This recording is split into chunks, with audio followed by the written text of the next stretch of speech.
Quinto bloco e último, pessoal, vamos fazer o fechamento aqui da nossa abordagem. A gente fechou o bloco anterior falando do crime de prevaricação, tá? Que tem a redação que ocorre quando o funcionário público beneficia alguém por ser seu amigo, seu parente, seu padre, ou quando ele prejudica uma pessoa por ele ser seu desafeto, concorrente. Ele vai lá, o cara precisa de uma coisa no poder público e ele, não, aquele cara não gosta dele.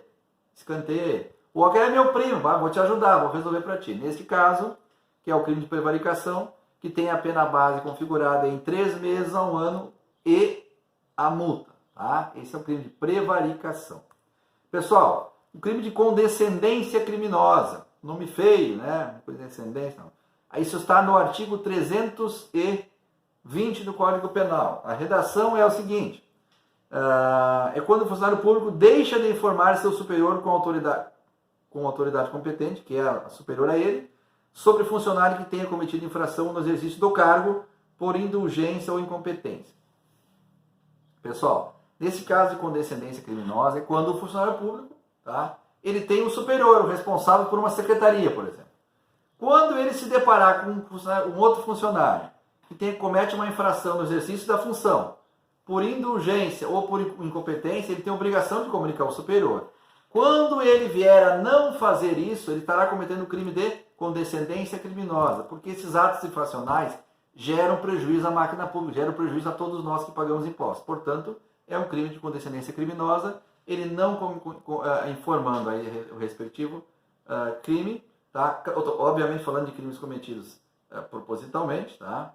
A pena é de 15 dias ao mês ou a multa, tá bom? Bom, o crime de advocacia administrativa, tá? Relacionada à função pública. Artigo 321. A redação é a seguinte. Funcionário público defende interesse alheio perante a administração pública. Tá? Bom, ele é funcionário público e ele é advogado. Tá? Muito bem. E ele vai lá e está atuando contra a administração pública que paga ele. É crime de advocacia administrativa, tá?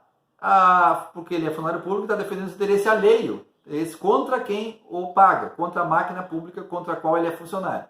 Então, nesse crime do 321, ele terá a pena base de 3 meses a 1 ano, mais a multa, tá bom? Pessoal, esse é o crime do 321. Agora, o crime de violência arbitrária, artigo 322 do Código Penal. Tá? A redação dele é o seguinte, é um crime praticado por funcionário público que, em função do cargo, age não contra a administração pública, mas contra a administração, agredindo o servidor, tá? Num caso específico. Tá?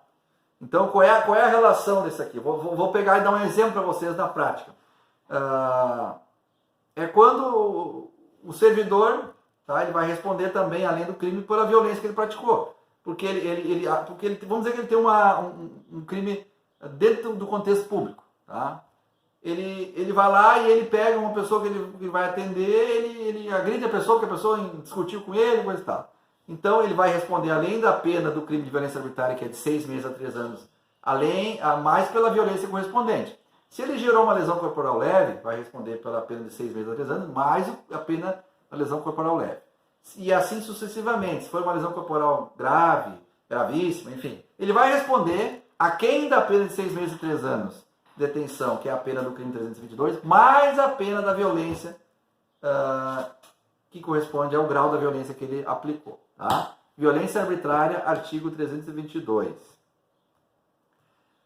Exercício funcional ilegalmente antecipado ou prolongado. Bom, pessoal, aqui é os casos em que o camarada, por exemplo, passou no concurso, mas ainda não foi chamado, mas ele já está atuando paralelamente como se fosse, ele passou no concurso para fiscal de saúde, agente de saúde, fiscal de saúde sanitária do município. Eu vou ser chamado. Chamaram 2, eu sou o terceiro. Eu já vou começar a me inteirar do assunto. Já vai atuando aí. Tá? Artigo 324. Ou quando ele era fiscal de saúde e ele foi exonerado. Foi demitido. Mas ele continua atuando, ainda cobrando alguma coisa aqui, acolá, porque ele se acha no direito de exercer a função ainda. Então, qualquer uma dessas situações encaixa no crime de exercício ilegal, ilegalmente antecipado ou prolongado, tá, de função pública. Artigo 324, cuja pena base é de 15 dias ou um mês ou multa. Bom, o crime de violação de sigilo funcional, artigo 325 do Código, tá? Tem a redação que diz o seguinte: funcionário público intencionalmente dá conhecimento de seu teor a terceiro, por escrito, verbalmente, mostrando documentos. Aqui se refere ao contexto do funcionário público dar informações por escrito ou de qualquer outra maneira, de informações sigilosas das esferas públicas. Tá? Nesse contexto, a pena é de 6 meses a 2 anos, mais a multa.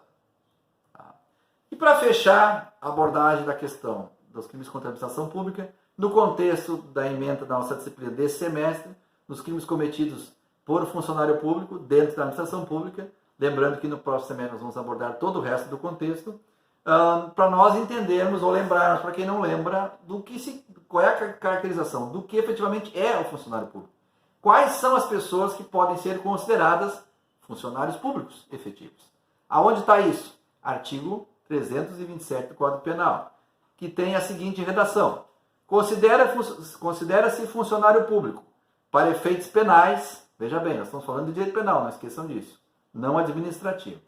Considera-se funcionário público para os efeitos penais quem, embora transitoriamente ou sem remuneração, exerce cargo, emprego ou função pública. Mas como assim, professor? Sem remuneração.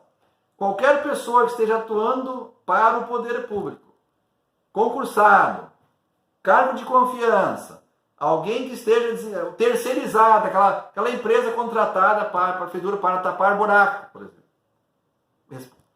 Penalmente é funcionário público. Ou até a pessoa que esteja prestando um serviço voluntariamente à prefeitura, tá? Mas agindo em nome da prefeitura, penalmente ela é funcionário público. Tá? Aonde está isso? 327. E o que diz o parágrafo 1º do 327? Diz o seguinte: equipara-se a funcionário público quem exerce cargo, emprego ou função em entidade paraestatal e quem trabalha para empresa prestadora de serviço contratada ou conveniada para execução de atividade típica da administração pública. Aquilo que eu falei antes. Considera-se funcionário público quem exerce emprego da função, até quem presta serviço para uma função pública, tá? E quem também é contratado, uma empresa terceirizada que não, os funcionários não são da prefeitura, do Estado, tá? do Poder Federal. Eles são terceirizados, atuam dentro da estrutura pública. Mas, como eles estão prestando serviço em nome do poder público para a prefeitura tal, eles passam penalmente, conforme 327, a ser considerados como funcionário público passíveis de punição penal. Tá? Então, essa é a questão efetiva da configuração baseada no Código Penal, do 327, Código Penal, da referência do entendimento do que o direito penal entende como funcionário público. Quais são as opções de caracterização de quem são penalmente possíveis e passíveis de imputação perante as infrações dentro da interpretação doutrinária e normativa do direito penal. Tá, pessoal? Pessoal, fechamos a aula de hoje aqui abordando, fechamos o conteúdo, tá? Acho que fizemos uma abordagem muito boa, muito legal. Eu gostei muito da interação que vocês tiveram, agradeço. Dentro desse contexto de videoaulas, eu recebi muitos feedbacks. Foi a turma que mais interagiu de todas desse semestre, foi a de vocês, sem nenhuma dúvida. Agradeço muito. Espero que mesmo com essa dificuldade, porque eu sou um cara muito de aula presencial, não sou muito de aula virtual, mas a gente tem que se adaptar, né? Porque eu gosto do exemplo, do debate. Mas enfim, acho que chegamos vivos até aqui.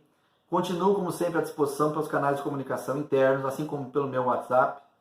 Teremos na próxima oportunidade, na próxima aula, no nosso período avaliativo, onde faremos a nossa avaliação para a conclusão das nossas somatórias de notas e conclusão do nosso efetivo semestre. Tá? Fiquem todos com Deus, um grande abraço e até breve.